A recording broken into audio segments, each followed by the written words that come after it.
Hello, my dear friends. I am Dr. Wasim I Khan, Associate Professor, Shri Shivaji Law College, Parbhani, Maharashtra, India. So, from today, we will start a new chapter of Bharatiya Nyaya Sanhita 2023, which is the chapter of abatement. Okay, when a person will be liable for instigating someone to commit an offense, कि अगर मैं किसी person को उकसाता हूं कोई offence करने के लिए तो उसकी लायबिलिटी क्या है, ये अबेटमेंट के चैप्टर में हम डिस्कस करने वाले हैं। तो आज के लेक्चर में हम अबेटमेंट से रिलेटेड सेक्शन 45 टू 48 बीएनएस का हम डिस्कस करने जा रहे हैं। तो आगे बढ़ने से पहले अगर अभी तक आपने मेरे चैनल को सब्सक्राइब नहीं किया है तो सब्सक्राइब कर लीजिए, बेल नोटिफिकेशन को प्रेस करिए ताकि जब कभी भी मैं नया वीडियो अपलोड करूं तो उसका नोटिफिकेशन आप तक पहुंचे। तो अबेटमेंट के चैप्टर को हम स्टार्ट करते हैं। आज के लेक्चर में हम सेक्शन 45 टू 48 डिस्कस करने वाले हैं। So what exactly section 45 deals with?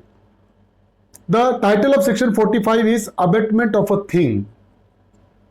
So a person abets the doing of a thing who instigates any person to do that thing.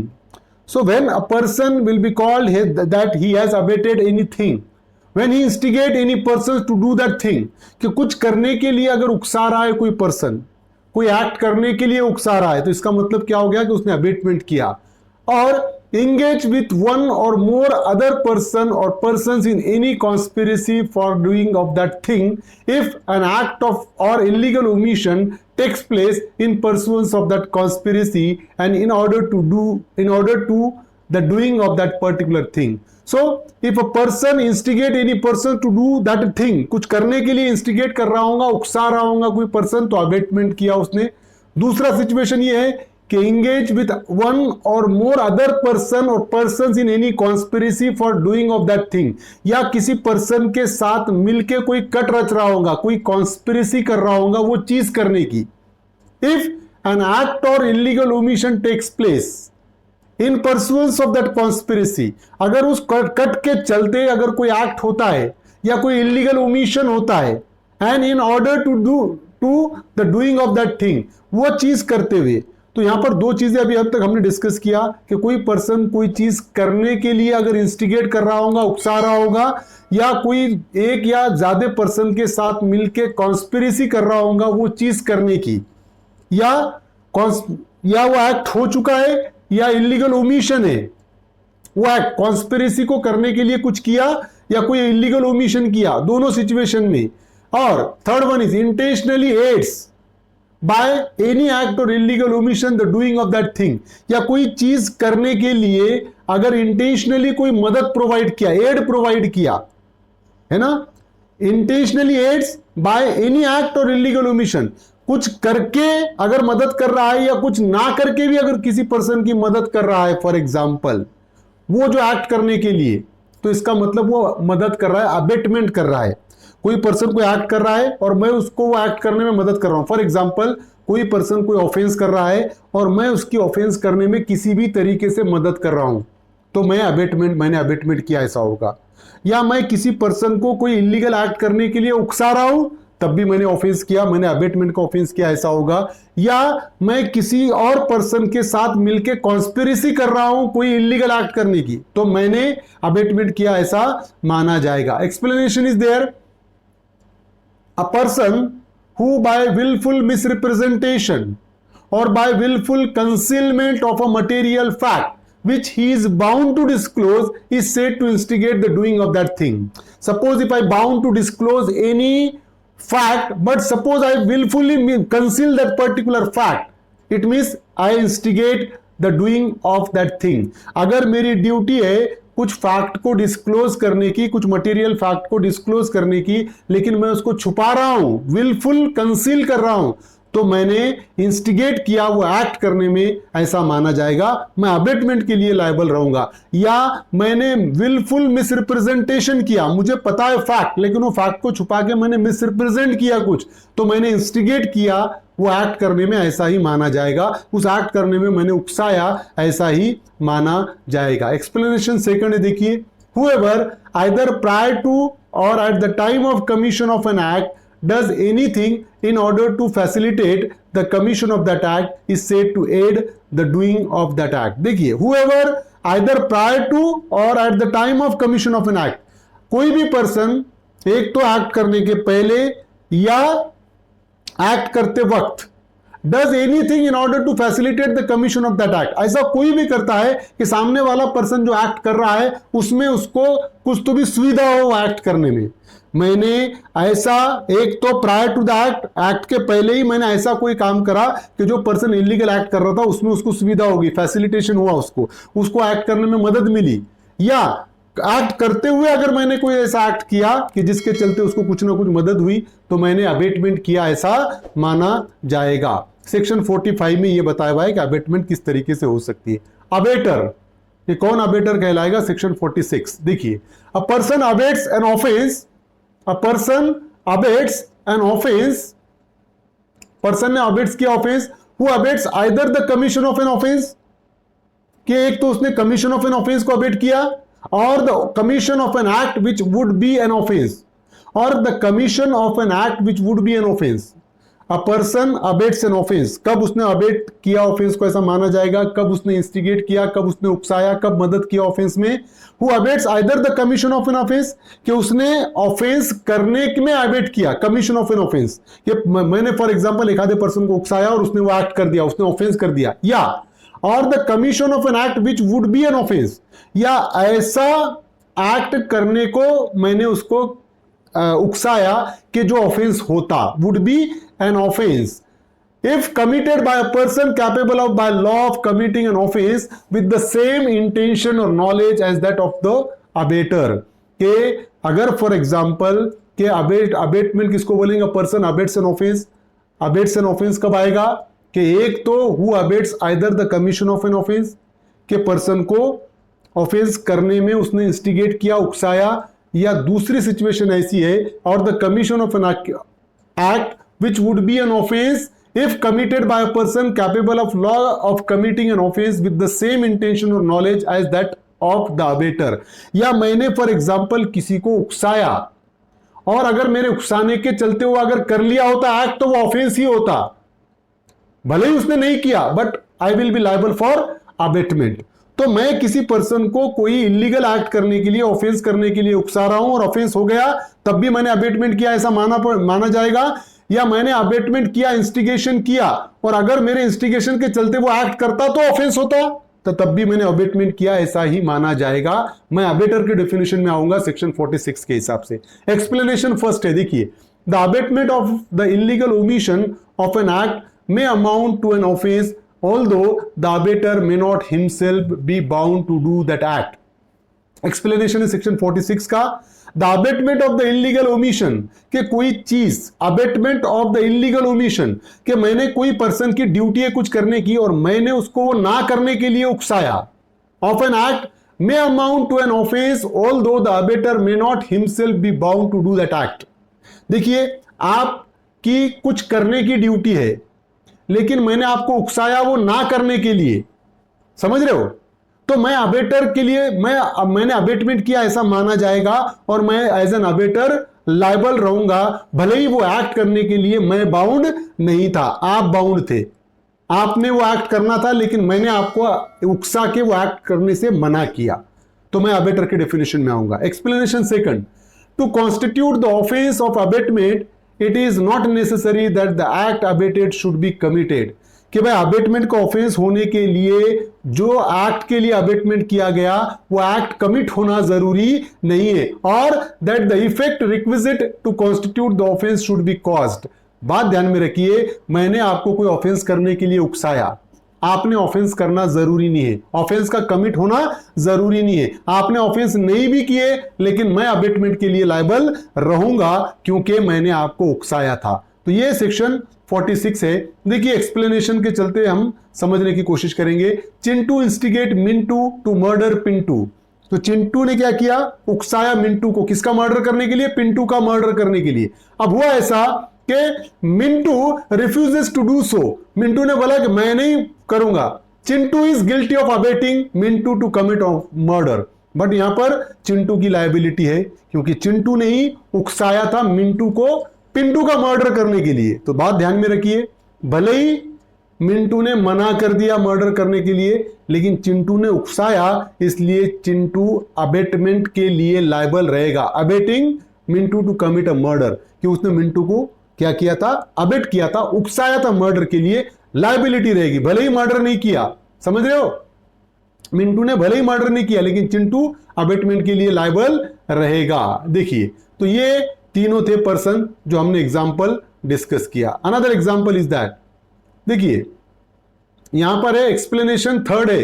अब एक्सप्लेनेशन थर्ड क्या है, देखिए, it is not necessary that the person abetted should be capable by law of committing an offence.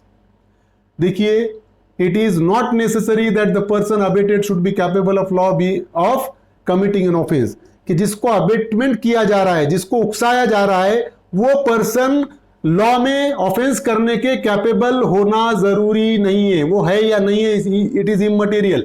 और that he should have the same guilty intention और knowledge as that of the abettor और any guilty intention और knowledge. और जिस person को उकसाया जा रहा है उसका सेम गिल्टी इंटेंशन रहना जरूरी नहीं है। मैंने अगर एक छोटे बच्चे को उकसाया मर्डर करने के लिए, तो बच्चा कैपेबल नहीं है, बच्चे की कोई लायबिलिटी नहीं ऑफेंस करने के लिए, बस आई एज एन अबेटर मैं लायबल रहूंगा, जैसा इस एग्जांपल में डिस्कस किया हुआ है। देखिए, David with a guilty intention abets Pintu a child to commit an act which would be an offence. David ने पिंटू को क्या किया, इंस्टिगेट किया ऑफेंस करने के लिए, ठीक है।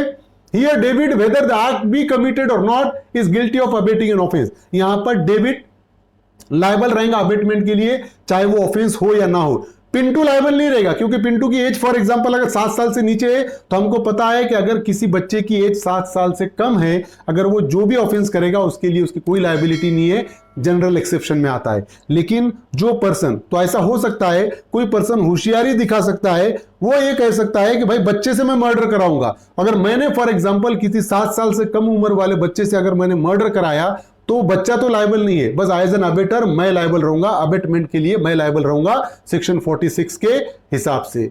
देखिए, another example is that Peter intending to cause a theft to be committed instigate John to take property belonging to David out of David's possession. Peter ने क्या किया, intending to cause a theft to be committed, कि चोरी होना, इस इरादे से instigate किया जॉन को, कि कहा कि भाई वो डेविड की जो प्रॉपर्टी है डेविड के पोजीशन में, वो वहां से तू क्या कर, उसके पोजीशन से लेकर जा। ये किसने कहा, पीटर ने कहा जॉन को, इंस्टिगेट किया कि भाई जो डेविड के पोजीशन में प्रॉपर्टी है वो उसको वहां से लेकर जा। अब देखिए, Peter induces John to believe that the property belongs to him, और पीटर ने जॉन को यह दिखाने की कोशिश किया कि वो प्रॉपर्टी उसी की है।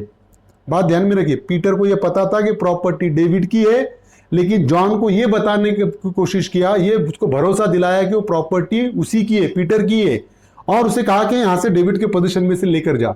अब बात ध्यान में रखिए, John takes the property out of David's position, John ने डेविड के पोजीशन से प्रॉपर्टी लेके गया in good faith, believing it to be Peter's property.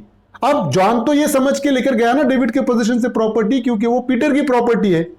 अब उसको तो पता नहीं था कि डेविड की प्रॉपर्टी है, क्योंकि पीटर ने ये कहा था कि जॉन को कि जो डेविड के पोजीशन में जो प्रॉपर्टी वो मेरी प्रॉपर्टी और तुमको वहां से लेकर आना है। तो गुड फेथ में जॉन ने डेविड के पोजीशन से प्रॉपर्टी लेकर गया। अब यहां पर here John has committed no offence, John ने कोई ऑफेंस किया क्या? चोरी कब होती है? डिसऑनेस्ट इंटेंशन के साथ अगर किसी के पोजीशन से कोई प्रॉपर्टी लेकर जाता है तो वो चोरी होगी। लेकिन यहां जॉन ने पीटर के कहने पर, पीटर के भरोसे पर डेविड के पोजीशन से डेविड की प्रॉपर्टी लेकर गया गुड फेथ में, जो पीटर ने कहा था कि वो पीटर की प्रॉपर्टी है। समझ रहे हो? तो यहां पर जॉन ने तो कोई ऑफेंस नहीं किया, but Peter is guilty of abetting theft.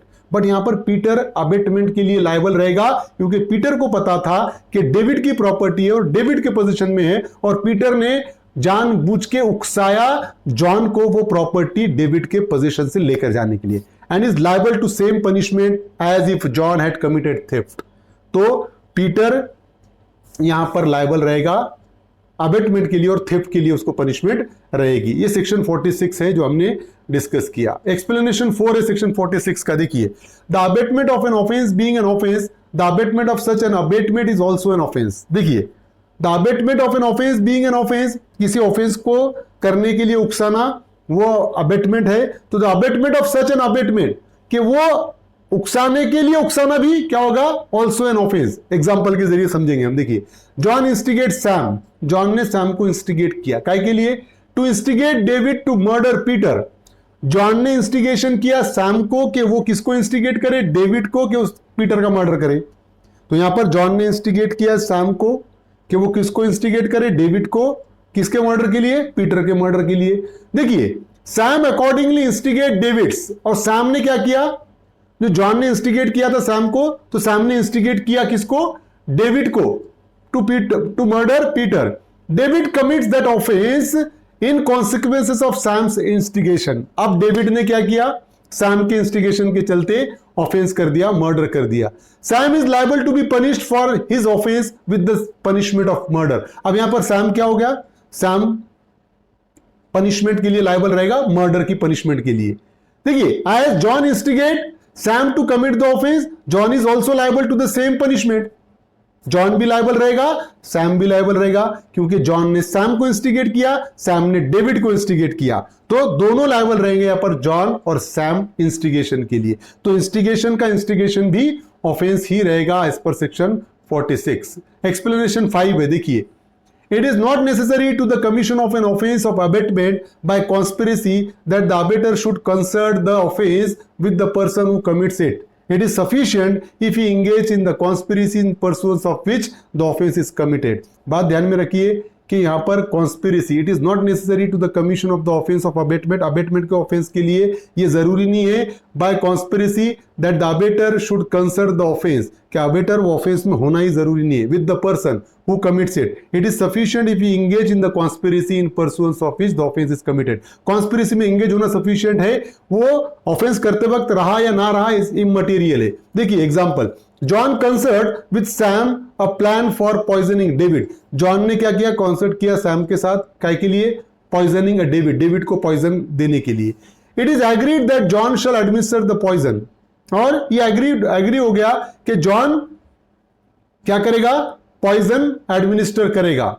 Sam then explain the plan to Peter, mentioning that a third person is to administer the poison but without mentioning John's name. अब यहां पर क्या किया, शुरुआत से मैं एग्जांपल आपको समझाने की कोशिश करता हूं कि यहां पर शुरुआत में क्या हुई कि जॉन ने कंसल्ट किया किससे, सैम से, कि अपने को पॉइजन देना है, किसको, डेविड को। लेकिन जॉन ने यह कहा कि ठीक है कोई बात नहीं, मैं पॉइजन दूंगा। अब सैम ने क्या किया, देखिए, Sam then explain the plan to Peter. Sam ने फिर पीटर को प्लान एक्सप्लेन किया, mentioning that the third person is to administer the poison but without mentioning John's name. But Sam ने क्या किया, पीटर को यह बोला कि एक तीसरा पर्सन डेविड को जहर देने वाला है, लेकिन उसने जॉन का नाम नहीं बताया। अब यहां पर होगा क्या, Peter procures the poison to Sam and same is administered by John to David and David dies. अब यहां क्या किया कि पीटर, जैसा कि भाई इस एग्जाम्पल को इन टोटल हम डिस्कस करते हैं कि जॉन और सैम का प्लानिंग था डेविड को जहर देने का। जॉन ने यह कहा कि मैं उसको जहर देता हूं, और सैम को यह कहा कि तू जहर ला कर दे। सैम ने वो प्लान बताया पीटर को कि भाई तीसरा पर्सन जहर देने वाला है, और जॉन का नाम नहीं बताया। पीटर ने क्या किया, वो पॉइजन लाकर सैम को दिया, और वो जॉन ने डेविड को जहर पिलाया और डेविड की डेथ हो गई।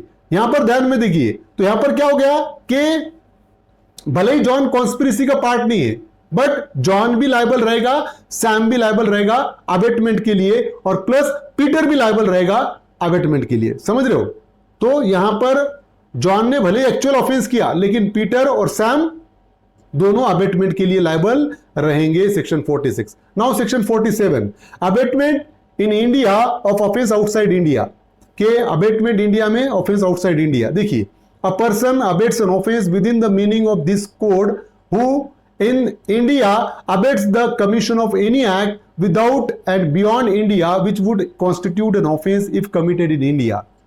अ person abets an offence within the meaning of this Samhita who in India abates the commission of any act without and beyond India which would constitute an offense if committed in India.